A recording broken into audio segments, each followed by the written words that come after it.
नमस्कार। भारत की सबसे पुरानी पर्वत श्रृंखला अरावली आज एक बहुत बड़े पर्यावरणीय संकट का सामना कर रही है। सुप्रीम कोर्ट के एक हालिया फैसले ने इस संकट को और भी ज्यादा गहरा कर दिया है, जिससे देश की इस अनमोल प्राकृतिक धरोहर के भविष्य पर एक बड़ा सवाल खड़ा हो गया है। आज के इस विश्लेषण में हम इसी पूरे मुद्दे को परत दर परत समझेंगे। तो आज इस पूरे मामले को समझने के लिए हम इन 6 मुख्य हिस्सों पर गौर करेंगे। हम जानेंगे कि अरावली इतनी महत्वपूर्ण क्यों है, फिर समझेंगे कि ये संकट कैसे पैदा हुआ, सुप्रीम कोर्ट के फैसले का विश्लेषण करेंगे, इसके पर्यावरण पर होने वाले असर को देखेंगे, भविष्य के खतरों को जानेंगे और आखिर में बात करेंगे कि अब आगे का रास्ता क्या है।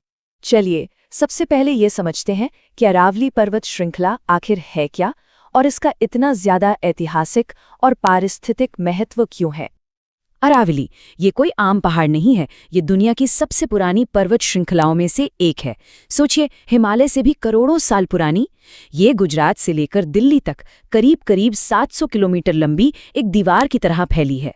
करोड़ों सालों की हवा और पानी ने इसे धीरे धीरे घिस दिया है, इसीलिए इसे अवशिष्ट पर्वत भी कहते हैं। इसकी सबसे ऊंची चोटी गुरु शिखर माउंट आबू में है। लेकिन अरावली सिर्फ पहाड़ों का एक समूह नहीं है, यह असल में उत्तर भारत के लिए एक प्राकृतिक सुरक्षा कवच है, एक शील्ड की तरह। ये थार मरुस्थल को आगे बढ़ने से रोकती है, हमारे मौसम को नियंत्रित करती है, जमीन के नीचे पानी को रिचार्ज करने का एक बहुत बड़ा जरिया है और न जाने कितने ही वन्य जीवों का घर है। सही मायनों में ये दिल्ली एनसीआर के लिए फेफड़ों का काम करती। तो फिर आखिर दिक्कत कहाँ आई? ये प्राचीन पर्वत श्रृंखला खतरे में क्यों आ गई? ये संकट कोई नया नहीं है, बल्कि इसकी जड़ें दशकों पुरानी हैं।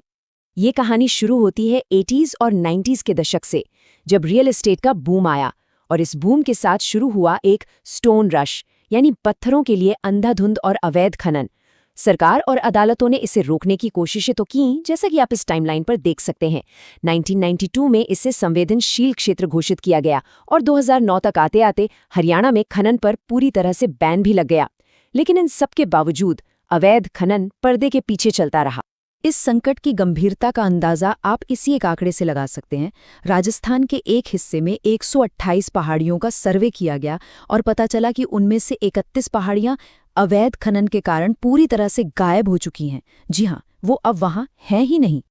और अब आते हैं इस पूरे विश्लेषण के सबसे अहम हिस्से पर, सुप्रीम कोर्ट का वो हालिया फैसला और अरावली पहाड़ी की वो नई परिभाषा जिसने इस पूरे विवाद को एक बिल्कुल नया मोड़ दे दिया है। देखिए, सबसे बड़ी समस्या यही थी कि आखिर अरावली पहाड़ी किसे माना जाए, इसकी कोई एक साफ परिभाषा ही नहीं थी। अलग अलग राज्य अपने हिसाब से इसका मतलब निकाल रहे थे और इसी कानूनी उलझन का फायदा खनन माफिया उठा रहे थे। इसी भ्रम को खत्म करने के लिए अदालत ने एक जैसी परिभाषा तय करने को कहा था। तो अदालत ने पर्यावरण मंत्रालय की सुझाई हुई परिभाषा को मान लिया। इसके मुताबिक किसी पहाड़ी को अरावली का हिस्सा तभी माना जाएगा जब वो 2 शर्तें पूरी करे। पहली, उसकी ऊंचाई कम से कम 100 मीटर हो और दूसरी, वो अपनी श्रृंखला की दूसरी पहाड़ी से 500 मीटर से ज्यादा दूर न हो। और यहीं पर एक बहुत बड़ी कानूनी खामी छिपी है। असली दिक्कत 100 मीटर की ऊंचाई में नहीं है, बल्कि इस बात में है कि ऊंचाई नापी कहाँ से जाएगी। देखिए, वैज्ञानिक तौर पर ऊंचाई हमेशा एक फिक्स्ड पॉइंट से नापी जाती है, जिसे कहते हैं मीन सी लेवल, यानी समुद्र तल। लेकिन इस परिभाषा में लिखा है आसपास की जमीन से ऊंचाई। अब ये आसपास की जमीन क्या है, ऊंची है या नीची, ये तो साफ ही नहीं है। ये एक ऐसा लूपहोल है जिसका गलत फायदा उठाना बहुत आसान है। और इस एक छोटी सी कमी का नतीजा बहुत ही चौंकाने वाला है। फॉरेस्ट सर्वे ऑफ इंडिया के मुताबिक अरावली की 91.3% पहाड़ियां इस 100 मीटर वाली शर्त को पूरा ही नहीं करती। इसका सीधा सा मतलब ये है कि अरावली का इतना बड़ा हिस्सा अब कानूनी तौर पर संरक्षित नहीं रहेगा और खनन और कंस्ट्रक्शन माफिया के लिए खुल जाएगा। तो चलिए अब समझते हैं कि इस कानूनी बदलाव का जमीन पर, हमारे पर्यावरण पर क्या सीधा और विनाशकारी असर पड़ेगा। एक्सपर्ट साफ चेतावनी दे रहे हैं कि अगर अरावली नहीं रही तो थार मरुस्थल से उड़ने वाली धूल और रेत को रोकने वाला कोई नहीं होगा।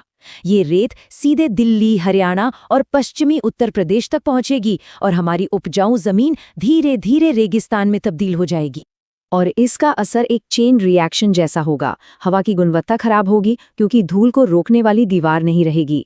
पानी का संकट गहराएगा क्योंकि जमीन के नीचे पानी रिचार्ज नहीं होगा। और वन्य जीवों का घर उजड़ जाएगा, जिससे तेंदुए जैसे जानवर खाने की तलाश में शहरों में घुसने लगेंगे। इस तुलना से पूरी तस्वीर एकदम साफ हो जाती है। बाईं ओर अरावली की प्राकृतिक जमीन एक स्पंज की तरह काम करती है। पानी सोखकर जमीन का जल स्तर बढ़ाती है और तापमान को ठंडा रखती है। दाईं ओर है हमारे कंक्रीट के शहर, जो पानी को बहने पर मजबूर करते हैं, जिससे बाढ़ आती है और गर्मी शहर में ही कैद हो जाती है। इसे ही हीट आइलैंड इफेक्ट कहते हैं। अब बात करते हैं लंबी अवधि के जोखिमों की और इस इलाके में रहने वाले लोगों पर इसके सीधे असर की।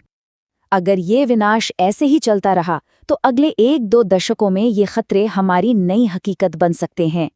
तापमान स्थायी रूप से बढ़ जाएगा, धूल भरी आंधियां आम हो जाएंगी, इंसानों और जानवरों के बीच टकराव बढ़ेगा और हमारी खाद्य या सुरक्षा पर भी इसका सीधा असर पड़ेगा। एक बात हम सबको समझनी होगी, एक इमारत को तोड़कर दोबारा बनाया जा सकता है, लेकिन 2.5 अरब साल पुरानी पर्वत श्रृंखला अगर एक बार नष्ट हो गई तो उसे दुनिया की कोई भी तकनीक वापस नहीं ला सकती। ये एक ऐसा नुकसान होगा जिसकी भरपाई कभी नहीं हो सकती। तो अब सवाल ये उठता है कि इस समस्या का समाधान क्या है और कानूनी तौर पर अभी की स्थिति क्या है। देखिए, फिलहाल सुप्रीम कोर्ट ने नए खनन लाइसेंस जारी करने पर अस्थायी रोक लगा दी है।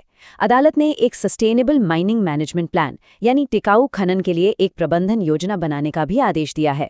लेकिन ध्यान देने वाली बात यह है कि ये पूरी तरह से बैन नहीं है। पर्यावरणविदों को डर है कि भविष्य में इस योजना को राजनीतिक और व्यावसायिक दबाव में कमजोर किया जा सकता है। इस समस्या का समाधान किसी एक के पास नहीं है। इसके लिए एक साथ कई मोर्चों पर काम करना होगा। सरकार को कानूनों को सख्ती से लागू करना होगा, नीतियों को मजबूत बनाना होगा और सबसे जरूरी, हम सब में, जनता में इस प्राकृतिक धरोहर को बचाने के लिए जागरूकता फैलानी होगी। आखिर में हमें ये सोचना होगा कि अरावली सिर्फ कुछ पहाड़ नहीं बल्कि उत्तर भारत की जीवन रेखा है। ये एक ऐसा रक्षा कवच है जिसने हमें हजारों सालों से बचाया है। क्या विकास के नाम पर इसकी कोई कीमत लगाई जा सकती है? ये एक ऐसा सवाल है जिसका जवाब हम सभी को मिलकर खोजना होगा। अरावली का भविष्य हम सबके भविष्य से जुड़ा है। इस महत्वपूर्ण मुद्दे पर जागरूक रहना जरूरी है। अगर आपको ये विश्लेषण जानकारीपूर्ण लगा तो इसे दूसरों के साथ शेयर करें ताकि ये आवाज और लोगों तक पहुंचे। विश्वसनीय और तथ्यात्मक विश्लेषण के लिए नौकरी न्यूज नेटवर्क को लाइक और सब्सक्राइब करें। धन्यवाद।